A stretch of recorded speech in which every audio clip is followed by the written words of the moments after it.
Las últimas informaciones, los hechos más destacados, el pensamiento y la opinión de los protagonistas. Opinión y noticia, el periodismo para todos, es posible con la independencia y ética del comunicador. En Sucesos, las noticias y las voces de quienes las hicieron o son parte de ellas. Lo del país y del mundo, política y economía, lo social y del arte, el deporte, lo que usted espera saber cada semana. Opinión y noticia, porque interpretar y hacer entender lo que sucede es la razón de ser del periodismo. Con la conducción de Félix Narváez, empezamos.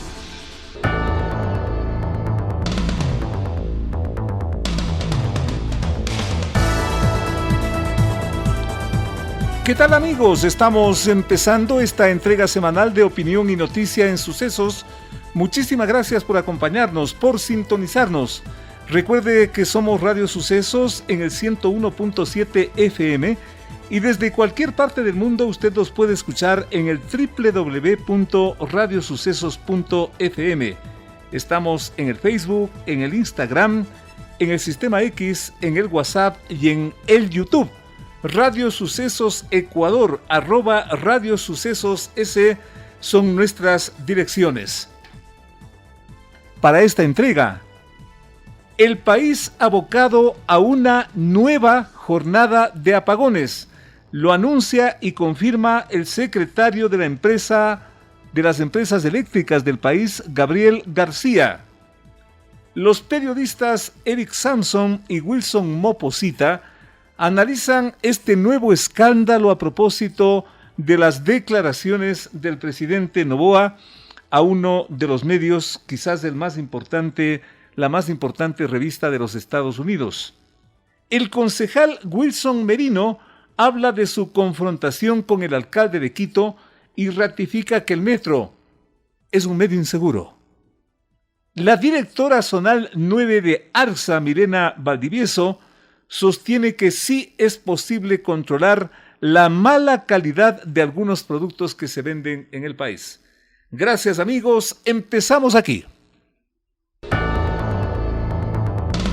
Las noticias han impactado en el país, en el mundo y en la ciudad. Sus protagonistas están en Sucesos para responder preguntas del periodismo profesional, que el público saque sus propias conclusiones.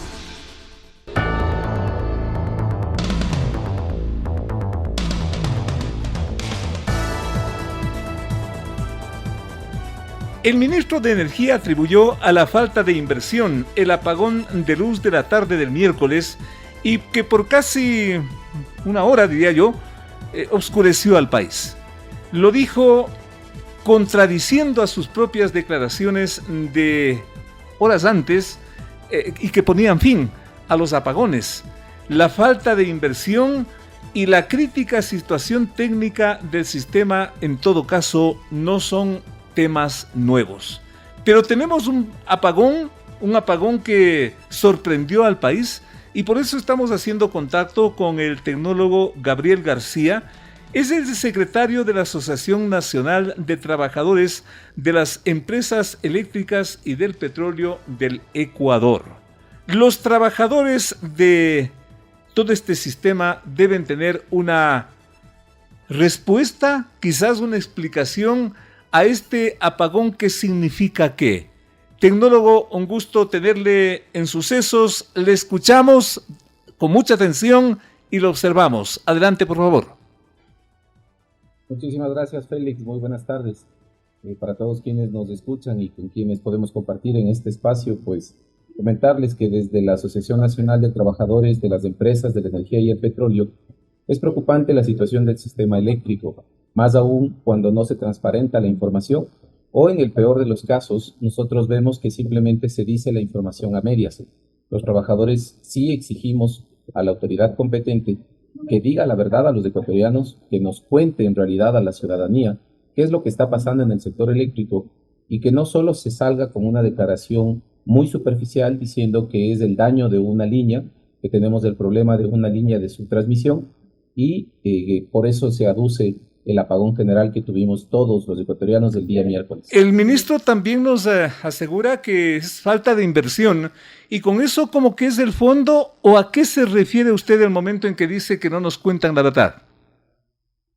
Lo que pasa es de que con el apagón del día miércoles, como le decía, solo se atribuye a un daño de una línea, pero no se identifica qué es lo que pasó con este daño. ¿Por qué se producen los daños en las líneas de transmisión? Son factores muchas veces atmosféricos, naturales, son factores que se producen tal vez por errores humanos, a veces también problemas técnicos que se pueden producir en las líneas. Entre ellos tenemos nosotros frecuencia, tensión, fallas asimétricas, fallas de sistemas balanceados, pero todo eso tendríamos que precisarlo una vez que el SENACE, que es del operador nacional, emita el informe de fallas. Pero mientras tanto, lo que nosotros como trabajadores sí podemos concluir es de que lamentablemente no existe planificación en el sector eléctrico, no existe una planificación adecuada por parte del ministerio, y eso se atribuye a que el gobierno, por ejemplo, todavía no entrega el ministerio a una persona titular. Hemos pasado ya más de 2 meses con un ministro encargado, y esto es también fruto de los problemas que vive nuestro país en el tema energético. Lamentablemente, si nosotros regresamos a ver a años atrás, nosotros vamos a poder identificar que en los 2 últimos gobiernos nosotros hemos tenido a un sinnúmero de personas a cargo del Ministerio de Energía y Minas, pero ninguno de ellos es un profesional eléctrico. Entre ellos nosotros tenemos ingenieros civiles, ingenieros industriales, abogados, tenemos licenciados en relaciones internacionales, tenemos consultores de geotécnica y sísmica. De varias Entonces, profesiones. ese sí es un problema. De varias profesiones. Sin embargo, este apagón consecuentemente podría ser una señal de que no solamente habrá ese apagón, sino habrá más apagones. Hay una alerta y una alarma ya emitida por el SENACE y también por los técnicos de SELEC, quienes informan que nosotros durante lo que queda del 2024 todavía vamos a tener problemas de apagones, y más aún hasta febrero del 2025. Tanto por el problema que se avecina ya, que es los estiajes para el siguiente periodo, que arrancarán en el mes de septiembre y terminarán más o menos a febrero del próximo año, pero también por el problema de la desinversión en el sector eléctrico. Esta desinversión ha provocado que justamente lleguemos a esto, a que los ecuatorianos tengamos que justificar que no hay peor energía que la que no se tiene, y que no importa el costo, pero que necesitamos tener energía. El momento en que eso, hablamos... pues, las salidas son obvias. Lo que quiere hacer el ministerio es contratar barcazas, es traer generación privada, y no se está invirtiendo con recursos públicos en el sector. El momento en que usted menciona desinversión, dicho en términos asequibles al público, ¿a qué se refiere? Un sistema eléctrico necesita una inversión constante. El Plan Maestro de Electrificación, que se encuentra publicado hasta el año 2028, establece cuáles son cada una de las centrales de generación que deben ir ingresando paulatinamente año tras año, y cuáles son las líneas de subtransmisión y transmisión que se deben construir en el Ecuador para garantizar un servicio energético de calidad. Lamentablemente, esto no se ha cumplido desde hace muchos años atrás. Los últimos gobiernos han descuidado el sector eléctrico, y ahora sí nosotros podemos decirlo muy categóricamente, con el objetivo de entregar la energía eléctrica a privados, que sean los privados los que vengan a generar electricidad, a venderla al país, y de esa manera pues llevarse las rentas a bolsillos privados, evitando en este caso que el gobierno pueda utilizar esos recursos en obra social, por ejemplo. Esto no solo pasa en el sector eléctrico, esto también está pasando en el sector petrolero. Estamos viendo lo que ya está sucediendo con el tema de los combustibles.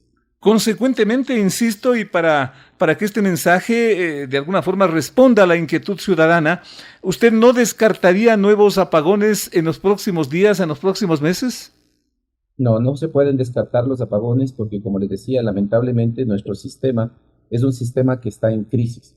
El sistema eléctrico ecuatoriano no tiene un backup de energía térmica, por ejemplo, y es por eso que justamente el día de hoy, en base al informe que emitió el SENACE, desde las 5 de la mañana se cerraron las compuertas de Copiapó Sinclair, y de esa manera pues dispusieron que las empresas distribuidoras emitan planes de corte sistemático dentro de cada una de las ciudades. Esto es porque existe demasiado sedimento por la cantidad de lluvias y nuestras centrales de generación no pueden generar en esas condiciones porque provocarían un deterioro inmediato de las unidades de generación. Con este último anuncio que usted nos está haciendo, señor tecnólogo, ¿significa que volvemos a los apagones? Sí, lamentablemente sí, nosotros estamos ya viviendo una nueva etapa de apagones y esto no se puede salir de manera inmediata porque, como les decía, no hay inversión en el sector eléctrico.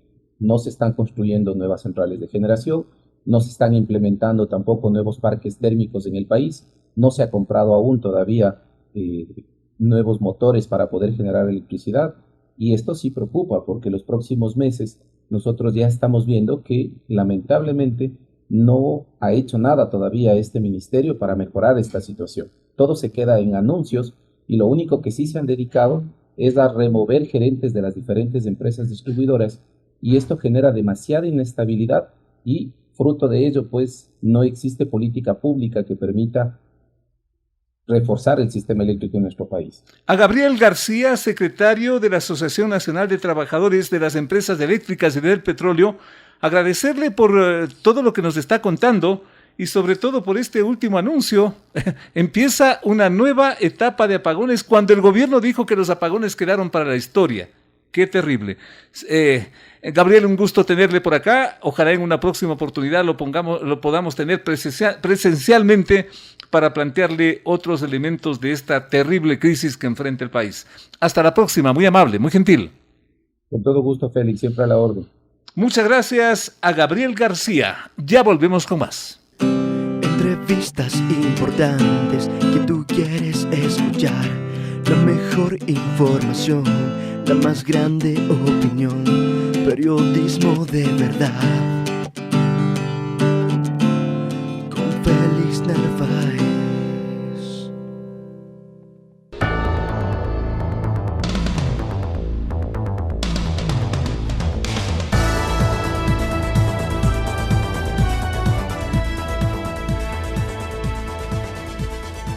La Asamblea Nacional resolvió pedir que el presidente Noboa ofrezca disculpas a sus colegas contra quienes expresó críticas y cuestionamientos, según recoge el experimentado periodista John Lee Anderson en un extenso relato a la revista New Yorker de los Estados Unidos.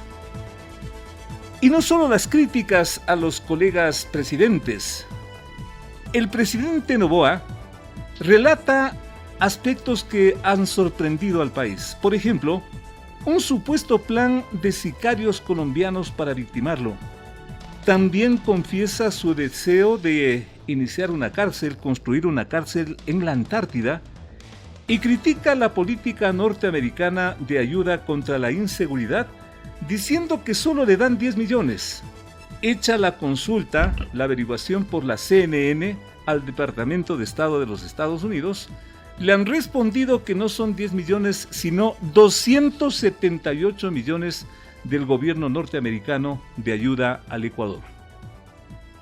Durante la resolución de la Asamblea, la asambleísta de gobierno Valentina Centeno denunció que entre sus colegas corren intenciones de investigar el estado mental del presidente Noboa, lo cual avivó el avispero.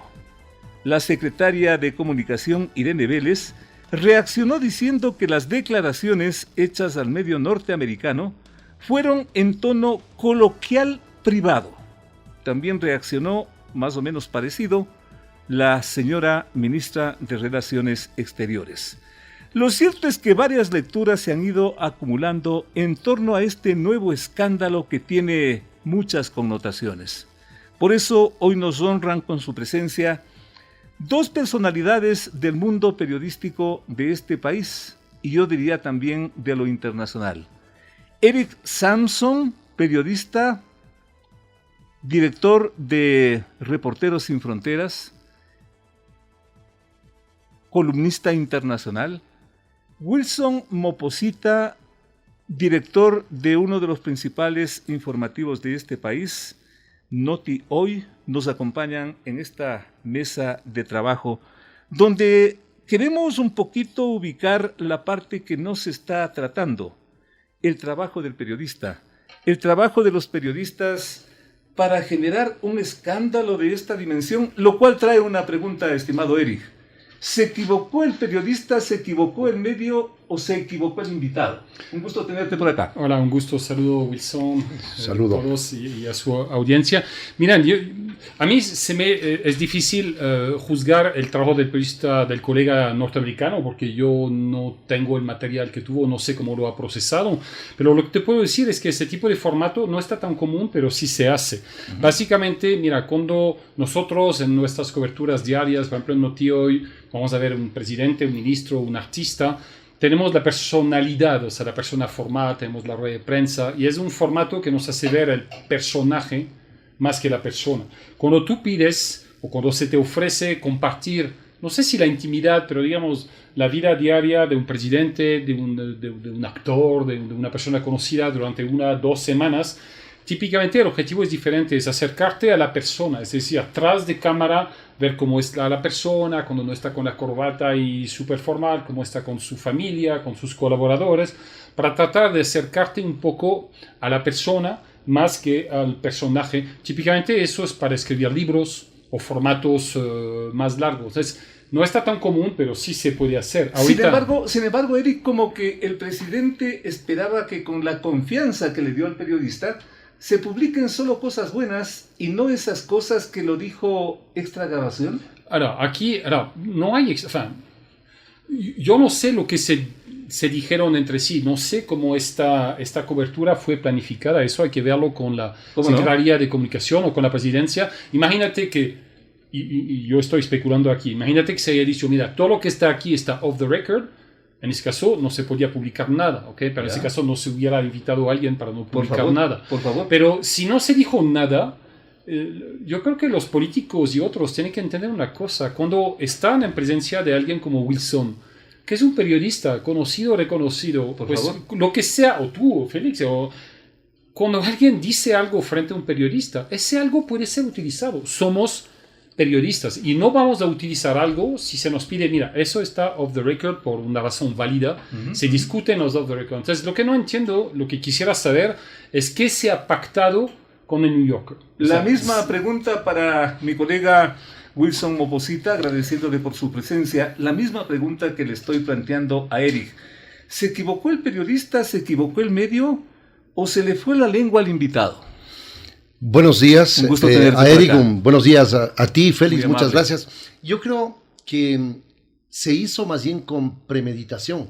Yo creo que en la estrategia que lleva adelante el presidente de la República con mensajes que son demasiado cortos, que están cifrados para que quienes editan y suben esos mensajes a las redes sociales para el TikTok, para el Reel, el presidente de la República dijo eso absolutamente consciente del efecto que iba a ocasionar.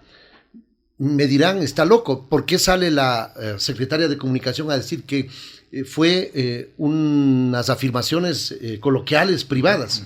Pero el presidente de la República está acostumbrado a soltar una serie de elementos que generan discusiones y están dirigidas a un público específico que es un público joven. Si había ese aspecto de lo coloquial, el momento en que el periodista publica lo que ha publicado, ¿está cayendo tal vez en un plano antiético? ¿Se le fue la pluma? ¿Qué pasó? Yo creo que si le invitan al señor John Lee Anderson a una convivencia, porque no es una entrevista formal, señor, como dice Eric, señor, a una convivencia de más de cerca de 2 meses, dicen, ¿no? En donde fue a operativos. Yo creo que fueron 15 días. Muy intensos que... Pero igual es mucho tiempo con un presidente de la República, ¿no? Totalmente. Asistiendo a un operativo, yendo a su domicilio, yendo al Palacio de Carondelet. Yo creo que es difícil pensar que el presidente que se crió en Estados Unidos, que incluso de acuerdo a la revelación de Alejandra Jaramillo, esta periodista ecuatoriana de farándula que está radicada en Estados Unidos, en una entrevista que le hace a uno de la familia Kennedy, que Daniel Noboa se crió en la casa de los Kennedy, que Daniel Noboa no sepa quién es John Lee Anderson y que no sepa la trascendencia de la revista New Yorker. O sea, a mí me parece insólito. Yo no puedo creer aquello. ¿Para qué se invitó entonces a este periodista? ¿Tienes una teoría? Yo creo que pensaron que iba a ser un publireportaje porque tuvo la gentileza, publireportaje que hablar solamente lo bueno del presidente, no, pues, pero él es un periodista y acoge, imagínense ustedes, estos criterios y los puede publicar porque si no hubo la prohibición, si no hubo el acuerdo, si mira, no publiques esto porque a veces se da. Tú en el ejercicio eres igual. Así es. Pero es un periodista con una trascendencia y una trayectoria que ha entrevistado a personajes de nivel internacional, ha hecho biografías como la del Che Guevara. Entonces era iluso pensar que lo que le digo al periodista se lo va a llevar para contarle a los nietos, pues. Planteada así la situación, planteado así este escándalo, algo debe pasar al final del día. ¿Esto tendrá un costo, Eric? ¿Cuál puede ser la consecuencia de toda esta situación? Mira, yo creo que cualquier proceso comunicativo tiene éxito bajo una condición. Eso lo enseñamos en la carrera de periodismo de la USFQ el primer semestre, básicamente, que el éxito de un proceso de comunicación, sea un reportaje, una conversación, o cuando mi hija me pide mi auto para salir, es que se cumpla un objetivo inicial deseado. O sea, entonces, a mí me interesaría saber qué es lo que buscó Carondelet o la Secretaría de Comunicación con eso. Entonces, ahí hay que decir, mira, ¿Pudo nosotros... haber sido el objetivo un public reportaje, como bien Pues, lo dice yo no Wilson? sé, mira, Me parece que Roberto Isurieta, que tiene muchas sí. relaciones, que fue secretario de comunicación ¿Cómo no? hasta hace poco, ¿Cómo no? es el que pactó e invitó esa entrevista, de acuerdo a información no verificada, pero que Pero tiene sería una buena interesante fuente. qué buscaban. O sea, por ejemplo, buscaban que se muestre... proyectar No, la imagen del presidente de la República. pero proyectar un presidente diferente, quizás, un presidente joven, más informal. Eso habría que preguntarles a ellos, porque nosotros no estamos en su cabeza para decirles qué buscaban ustedes, porque claramente lo que se ha logrado no creo que haya sido lo que se buscaba inicialmente. Con la leche derramada, ¿cuál va a ser el efecto, la factura de esto, Eric? Pues ojalá se entienda, no solamente el presidente, sino en general, que cuando tú estás con un periodista, lo que sea que digas puede ser utilizado para el periodista a menos que haya un off the record. Que la gente entienda eso. De hecho, ustedes son periodistas experimentados. Se sabe que cuando tú invitas a alguien en un canal de televisión, a veces lo más importante que se dice no es durante la entrevista en sí, es antes cuando se maquilla la persona. Cuando la persona está maquillándose, y cuando yo doy muchos cursos de media training con empresas como Comunicación y todo eso, y cuando tenemos invitados les hacemos a menudo el truco de les hacemos sentar, decimos, mira, empezamos en 2 minutos, pero la cámara está rodando, y yo les hago hablar, digo, oye, ¿qué tal? ¿Qué te pareció el presidente? No sé qué, no sé cuánto, y a veces se confían. Y después les decimos, oye, pero no debías decir eso. Mira lo que estás haciendo. Mira, estaba con cámara grabando y tú. Entonces yo creo que la lección es cuando están con un periodista, pacten desde el inicio qué busca el periodista y qué busca, en este caso, Carondelet, para que vean si es compatible. Y después que la gente de comunicación, en este caso del presidente, pero podría ser de cualquier personaje, diga al periodista, o sea, hay que formar a la gente para decir, miren, ojo que va a estar con usted, cuidado a lo que dice, porque por más que se muestre más simpático, más informal, lo que usted dice puede ser utilizado. O sea, me parece que aquí había necesidad de preparar al presidente, a menos que lo que tú dices, Wilson, que haya sido a propósito, pero yo no estoy en la cabeza. A mí me suena que como el efecto es realmente, me parece muy negativo. Totalmente. Me parece que aquí hubo un error. El efecto que preocupa, la factura que puede pasar todo esto, estimado Wilson, ¿esto podría costar una reelección presidencial? Yo pienso que, tal como están las cosas, el presidente de la República está dando que hablar. La ministra de Relaciones Exteriores sale y dice, se descontextualizó y morigera la reacción que pueda generar en los colegas. Porque, ¿qué presidente ha reaccionado de los mencionados? Ninguno todavía. Ninguno. Así ninguno. es. Y la publicación fue el 17. Estamos ahora en 21. Yo creo que en el corrillo interno del país se está hablando mucho de esto. Afuera. Pero capaz que no han dicho nada, pero capaz que internamente claro, pueden pensar, oye, ¿qué es eso? Peor en el caso. Se están tomando su tiempo, dices tú, Eric. No, digo que a veces, o sea, los presidentes tienen que, o sea, los países no tienen amigos, tienen intereses. Entonces yo creo que muchos de esos países, si tienen interés en llevar a cabo relaciones con Ecuador, no van a poner más aceite en el fuego, pero puede ser que igual en su fuero interno digan, oye, pero ¿qué es eso? Pero eso no lo vamos a saber y interpretar. O sea, pero permíteme no quedarme con esta pregunta que podría ser el corazón de todo esto. ¿Podría costar una reelección presidencial esto, Wilson? Yo creo que no. Mira, las encuestas determinan, por ejemplo, Clit Report. Francis Romero acaba de decir que la medición, obviamente fue unos días antes de la publicación, y ha estado de por medio el tema de la focalización de los subsidios, la eliminación que nadie se ha atrevido a hacer en los últimos 40 años. No ha pasado nada. Incrementó el IVA y no hubo levantamiento. El señor Issa no asomó. Ahora, la Embajada de México. Lo de Embajada de México, mire, es otra prueba. ¿Qué pasó? Sí. En otros casos, mira, cuando ha habido este tipo de dislates, para utilizar un término, por parte del presidente Andrés Manuel López Obrador, al referirse al presidente Gustavo Petro o al Javier Milei, al señor Javier Milei de Argentina, se agarran en una controversia y se responden. Aquí no ha habido reacción. Yo creo que allí... Pero igual en México ganó la candidata de... Sí, o sea, ganó. La a eso voy. Oficial. Mira lo que sucede. Aquí estamos debatiendo y el presidente está en la palestra. En el exterior no pasa nada. Estoy de acuerdo, por ejemplo, ese asunto, mira, ¿cuánta gente en el país habrá leído el New Yorker? O sea, el 0,00... Tienes toda la razón. Okay. Primero, sí, no lo han leído. Dos... me parece que hay temas, la Embajada de México hubiera podido tener pero impacto en quizás las élites, para decirlo de alguna manera, pero la gente como que bien hecho, ya Glass está. Yo creo que lo que sí puede impactar, pero es lento, son cosas más internas. Bien dices que lo del IVA, por ejemplo, no ha pasado nada, pero... Por ejemplo, el tema de la inseguridad, hay muchos resultados que han sido obtenidos. Por ejemplo, los resultados antidrogas son extraordinarios. Estamos casi que a 100 toneladas. Pero, por ejemplo, la gente también se da cuenta de que la violencia no ha parado. O sea, todavía, entonces, eso podría impactar con el tiempo. Lo de las cárceles. ¿Se recuerdan que creo que fue en septiembre, octubre, se anunció la construcción de 2 cárceles, se anunció que iban a venir botes cárceles desde Australia.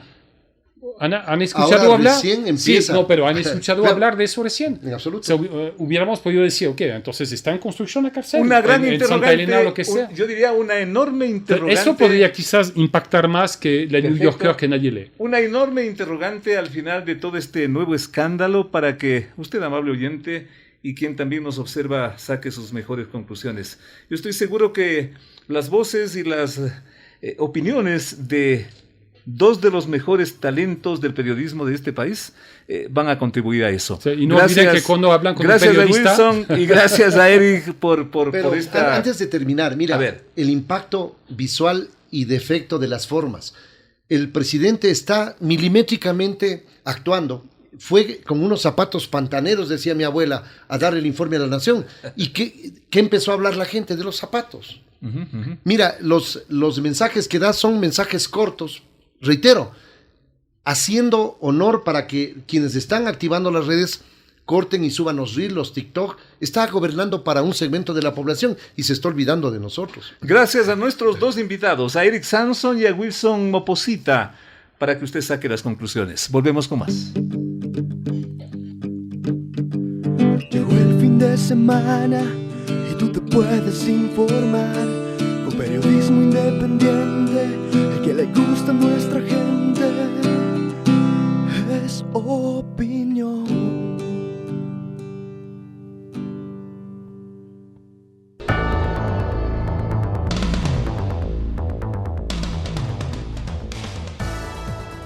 En un cruce de reclamos y opiniones entre el concejal Wilson Merino y el alcalde de Quito, Pavel Muñoz, se ha ubicado la problemática sobre la inseguridad en el metro de Quito. A través de las llamadas redes sociales, ambos personajes han intercambiado opiniones que inclusive tienen cierto tono elevado, cierto nivel de confrontación. Y por eso justamente hoy nos acompaña el concejal, el ingeniero Wilson Merino, concejal del Distrito Metropolitano, a quien le damos la más cordial bienvenida a este espacio en Telesucesos. Muchísimas gracias, ingeniero, por acompañarnos. ¿Cómo entender este cruce verbal teniendo en cuenta que lo fundamental está allí flotando y no se tiene una clarificación desde hace ya buen rato, la inseguridad en el metro de Quito? Finalmente, y con todo respeto, que los personajes públicos se digan lo que quieren, pues es problema de ellos. El problema es esta ciudad que no tiene una claridad sobre un servicio que le cuesta en pasajes y le costó y le sigue costando millones en dólares. ¿Qué mismo pasa con el Metro de Quito? Ingeniero, un gusto tenerle por acá. Buenos días, Félix, un gusto saludarte, estar contigo en este espacio, junto a la gente que te quiere, te escucha, te sigue. Muy gentil, muy amable. El Metro de Quito es la obra de inversión más importante del país. Así es. 15 años, más de 2.100 millones de dólares de inversión. Un proyecto que tiene serios cuestionamientos desde su inicio y que ya en operación también trae algunos inconvenientes, ¿no? El contrato de mantenimiento del material rodante, por ejemplo, ¿no? Todo lo que tiene que ver con el mantenimiento correctivo ha sido una de las grandes alarmas. Mi rol como concejal es justamente eso, fiscalizar, requerir información, procesarla, levantarla y mostrársela a la ciudadanía y a los colegas en el consejo. El rol del concejal Wilson Merino y el resto. Bueno, yo respondo por mi accionar, por el equipo de la curul del Movimiento Imparables. Nosotros somos un movimiento provincial joven que busca de alguna manera empatar con las necesidades de la gente, y los vecinos y vecinas nos piden que fiscalicemos el Metro de Quito. Porque siendo objetivos, salvo Wilson Merino y unas 2 o 3 voces más de concejales, el resto es absoluto silencio. Bueno, yo espero que las cosas vayan cambiando. Yo leí el día de ayer que 6 concejales han hecho un pedido para que el gerente del metro se presente en el pleno y que rinda cuentas sobre los protocolos de seguridad que deberían estar implementados. ¿El nuevo o el antiguo gerente? El nuevo gerente del Metro de Quito. El nuevo gerente. Me parece que eso no es un tema de politizar el consejo, sino cumplir nuestro rol a cabalidad. Nuestro rol es fiscalizar. Sin embargo, y el momento que Wilson Merino le plantea estos temas al alcalde, la conclusión del alcalde es que Wilson Merino está en un plan de notoriedad pública, de politizar todo esto. Félix, yo tengo 20 años de activismo social, 20 años de recorrerme el país y de acompañar a las personas que más sufren. Yo tengo una relación cordial con el alcalde y en todo lo que él necesita mi apoyo para materializar el programa de gobierno, ahí he estado. Porque además fueron coidearios, ¿no? Hicimos una alianza entre el Movimiento Imparables y la Revolución Ciudadana. Tenemos muchas similitudes que están materializadas en el programa de gobierno, pero también tenemos diferencias, ¿no? Yo me debo al Movimiento Imparables, el alcalde Muñoz se debe al Movimiento Revolución Ciudadana. Y lo que les rompe es el tema del Metro de Quito. ¿Realmente qué pasa con la seguridad del Metro de Quito? Bueno, más allá de que nos rompa o no, creo que a la final lo que necesitamos es darle respuestas a la ciudadanía, ¿no? Exacto. Yo sigo abierto siempre al diálogo, a la construcción, a tener una actitud proactiva, resolutiva, y mi gran preocupación es que el Metro de Quito opere y opere bien. ¿El Metro de Quito es inseguro? Parecería el día de hoy que sí. Yo estoy demandando información sobre la necesidad de que el contrato de mantenimiento correctivo se firme. Estamos próximos a que los trenes cumplan los 120.000 kilómetros. Se hablaba inicialmente de que teníamos 18 trenes. Se firme. Se firme. Lo que debió haberse firmado hace poco. Ese es un cuestionamiento político en el que el alcalde Muñoz y el exalcalde Rodas han tenido también un cruce de posiciones, ¿no? Wilson, pero me parece que el día de hoy lo apremiante, lo urgente es que el contrato de mantenimiento correctivo esté firmado y que demos a los... Wilson, yo no coincidiría con esa visión en el sentido de que es un cuestionamiento político, porque la inseguridad del Metro de Quito va con la gente. Yo estoy de acuerdo contigo y creo que es un cuestionamiento válido, ¿no? Y a la final que yo también he hecho eco. La prioridad hoy por hoy es darle certezas a los quiteños y quiteñas de que el Metro de Quito es un medio de transporte seguro, es la primera. La segunda es que esté integrado, que finalmente le sea funcional, útil a la gente. Hoy por hoy el Metro de Quito le es útil a quienes viven cerca de las bocas del metro y trabajan cerca de las bocas del metro. Todavía no hay integración. A la fecha, la promesa del alcalde Muñoz fuera al menos tener la integración del metro con el trole y la ecovía, cosa que no sucede. Porque hay 2 señales, o quizás más, pero al menos las más notorias. Esto de que uno de los vagones amanece pintarrajeado, por una parte. Por otra parte, se sabe que 1 o 2 vagones prácticamente se descarrilaron y se hablan de otros vagones que estarían en malas condiciones. Así y es. eso es inseguridad. 18 trenes teníamos inicialmente, uno se descarriló, nos quedan Así 17, es, ¿no? así es. Como dice la canción, luego otro está en mantenimiento, nos quedan 16, otro fue grafiteado, ¿no? Vandalizado, nos Así es. quedan 15, ¿no? Y en realidad certezas de cuántos trenes mismos están en funcionamiento no se tienen, ¿no? Me parece que hay una necesidad de transparentar la información, acercar la información completa, y más que eso es firmar los contratos de mantenimiento correctivo que nos permitan que los 18 trenes estén en operación, ¿no? El día que hubo este corte nacional de energía, el apagón nacional, del día miércoles. en la mañana hubieron fuertes cuestionamientos en el metro de Quito. Los quiteños y quiteñas, los ciudadanos, nos escribían en las redes sociales y nos decían que estaban esperando más de 20 minutos en que llegue el tren, que llegue el metro, ¿no? Y eso también es afectar al ciudadano, ¿no? El metro de Quito tiene que ser un sistema de transporte moderno, donde le digamos a la gente que el tren va a pasar a las 8:10 y pase a las 8:10. Es un transporte, yo diría, ultramoderno. El problema es el manejo a la antigua. Así es, yo en este sentido creo que hay que avanzar en dos sentidos, ¿no? El primero es cumplir lo que dice el Plan Maestro de Movilidad Sostenible 2022-2042. ¿Qué dice el Plan Maestro? Necesitamos una empresa que opere el sistema de transporte, una agencia que controle y una secretaría que imparta la política pública. El Plan Maestro de Movilidad Sostenible habla ya de la fusión de varias entidades municipales.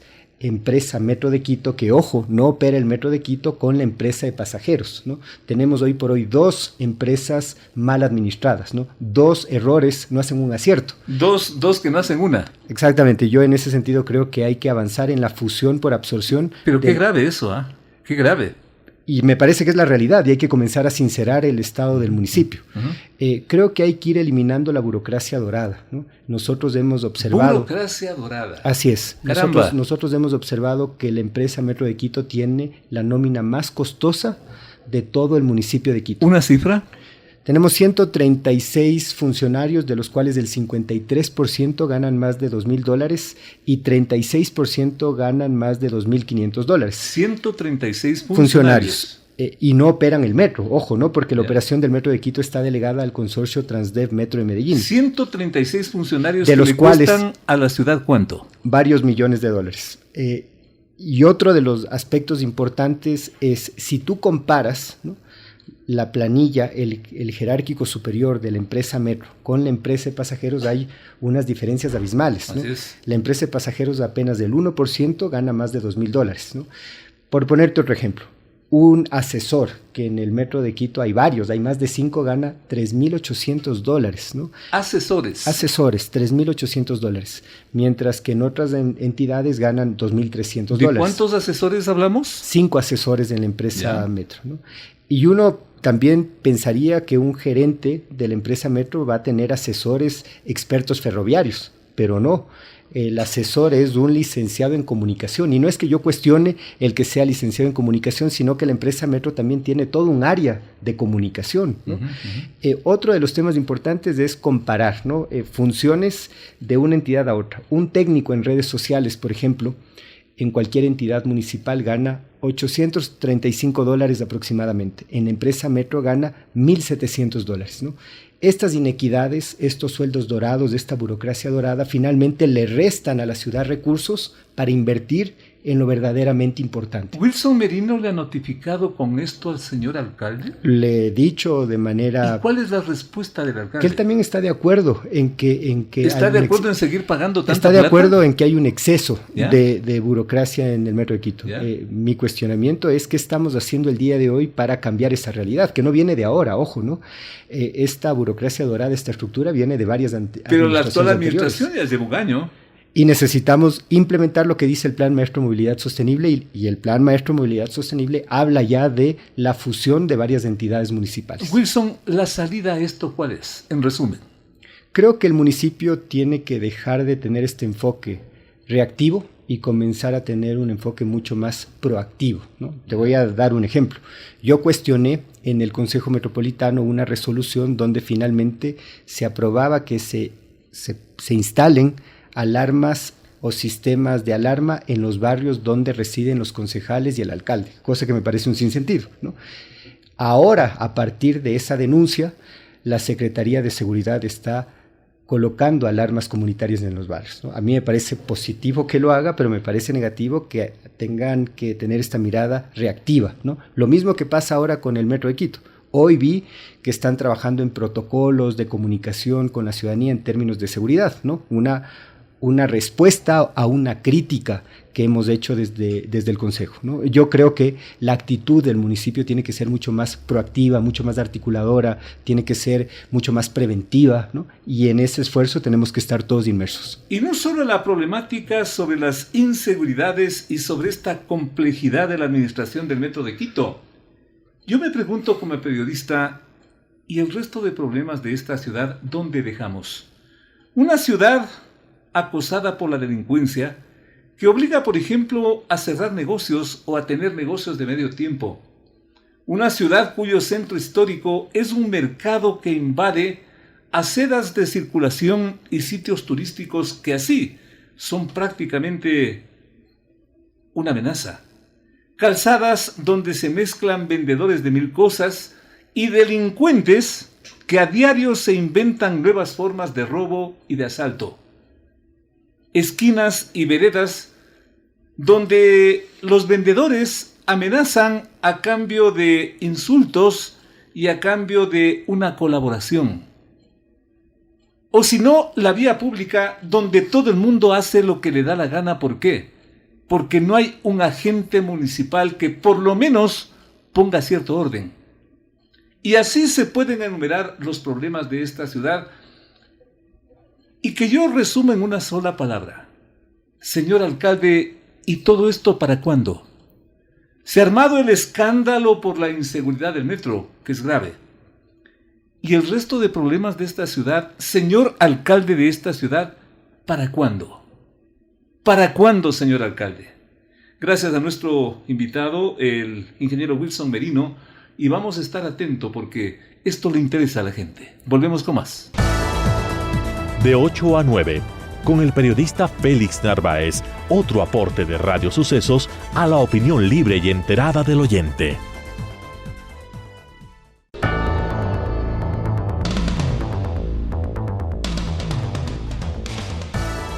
Más de 32,000 controles en lo que va del año, reporta la Agencia Nacional de Regulación y Vigilancia Sanitaria, ARSA, en defensa, en suma, de la salud de los ecuatorianos.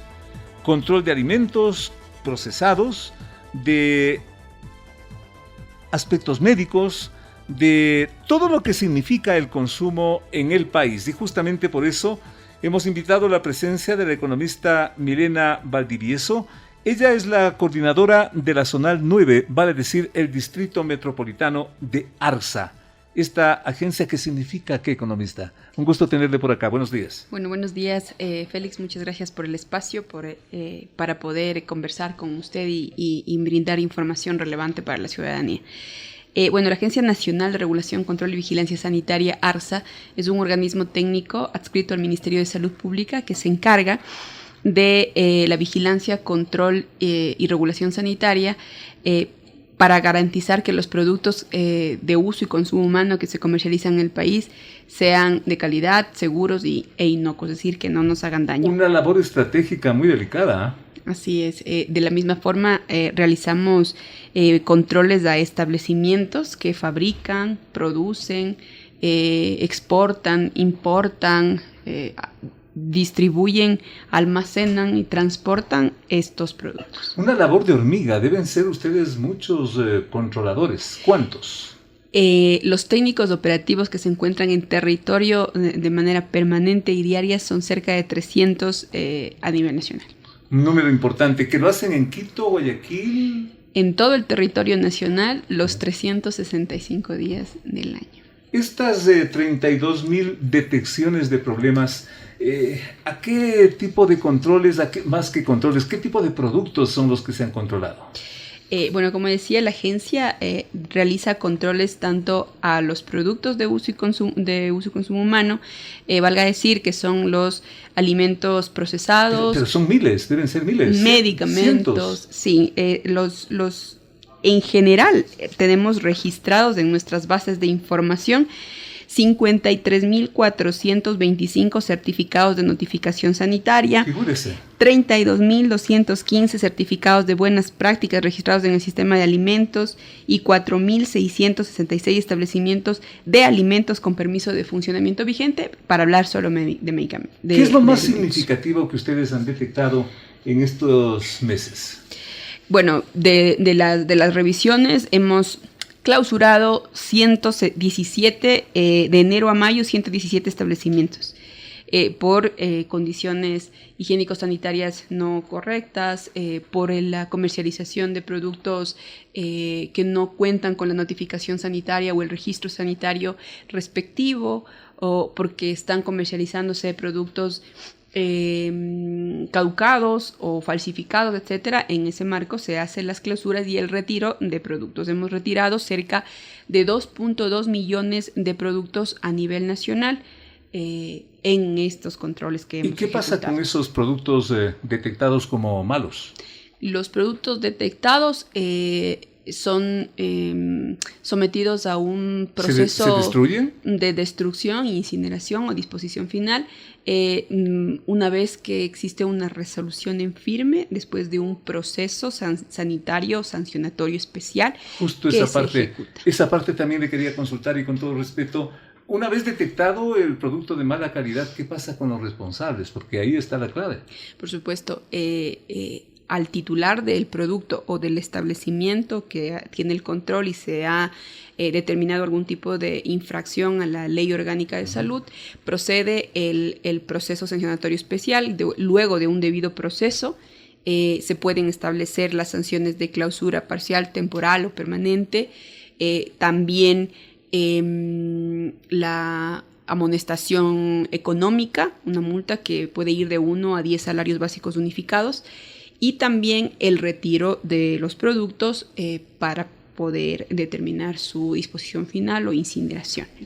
En comercios importantes, ¿se han detectado fallas? Importantes, por decir, publicitados. Como decía, nosotros hacemos el control a todos los establecimientos que tienen un permiso de funcionamiento. Es nuestra responsabilidad hacerlo. En tanto, hemos ubicado en cada uno de los establecimientos, en cada uno de los controles, diferentes fallas. Algunas son graves, otras no. Podemos hacer una acción previa, dejar observaciones en algunos casos, pero sí hemos tenido en grandes cadenas de supermercados algunas inconsistencias o infracciones leves y otras graves. Dado que vivimos en el Ecuador, y esto no es una exageración, porque inclusive creo que hasta en el orden personal podemos contar, compro, por decirle, unos jamones y llego a la casa y están dañados. ¿Es posible que entre el supermercado y mi casa se dañó ese producto? De hecho, no. Por eso es importante que el consumidor, que los ciudadanos eso podamos hacer una verificación. ¿Cómo puede el consumidor quejarse, denunciar, reclamar? Ahora la agencia tiene a disposición de la ciudadanía una aplicación móvil que puede ser descargada en para cualquier dispositivo inteligente, en las aplicaciones móviles, tanto para teléfonos Android como para teléfonos que tienen el sistema operativo de iOS. Por favor? Se llama Arxa Móvil. Esta aplicación es muy amigable, le permite a cualquier ciudadano... Arxa Móvil. Le permite a cualquier ciudadano poder tener acceso a las comunicaciones oficiales sobre productos que tienen algún tipo de riesgo, una alerta sanitaria, de pronto productos que tengan que hayan sido ubicados o terminados como falsificados. Pero, y en el caso que yo me permitía plantearle como ejemplo, he comprado algo y entre el supermercado y mi casa se dañó, se pudrió. ¿Qué hago en ese caso? Puede hacer de control ciudadano. Me ha pasado, ¿ah? Ok, entonces utilizar la app mencionada y puede reportar el producto o el establecimiento que al que usted haya acudido. Ahí puede reportar que si existió plagas, si usted ubicó condiciones higiénico-sanitarias, que el producto está caducado, si tiene un mal olor, mal aspecto, etcétera. Esas cosas pueden ser. Simplemente me parecía un producto ideal, he pagado, dice jamón tipo 1, llego a la casa, le abro y huele a demonios. ¿Me creerán? Puede hacer la denuncia y una vez alertada, los técnicos de la agencia realizan una verificación de la alerta, de la denuncia, y procede el control al establecimiento y al producto. Qué interesante. Y un dato final, muy cortito, porque me comprometo a hacerle otra invitación para entrar en estos detalles. ¿Y la reacción de los sancionados?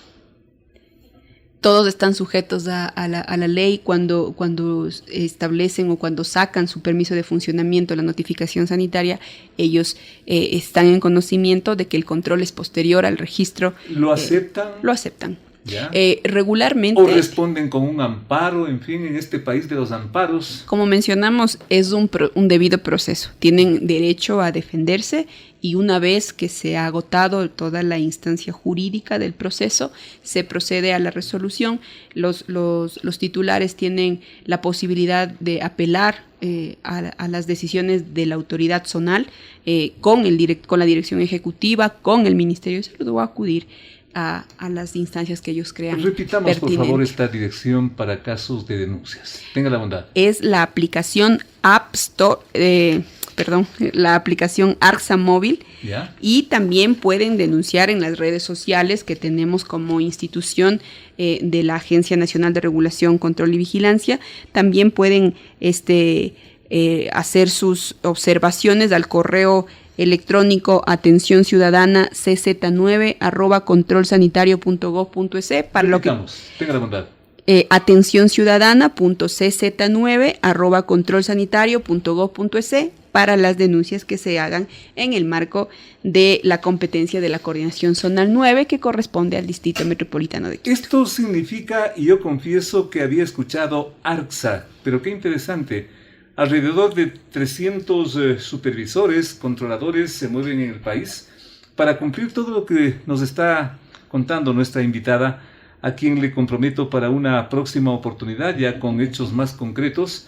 Y ahora, allí tienen ustedes correos electrónicos, direcciones, porque sí me ha pasado.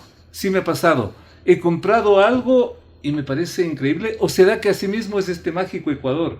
Entre el supermercado y mi casa se pudrió. Y regreso allá y me dicen, no señor, está mintiendo. Caramba.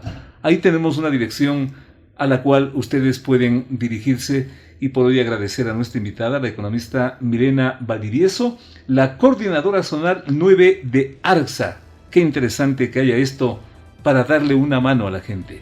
Gracias, ya volvemos.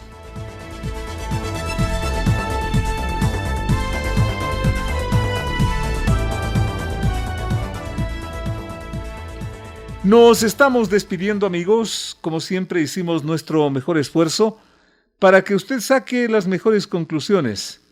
Nos quedamos preocupados con este nuevo escándalo, el país de los escándalos. ¿El escándalo será programado?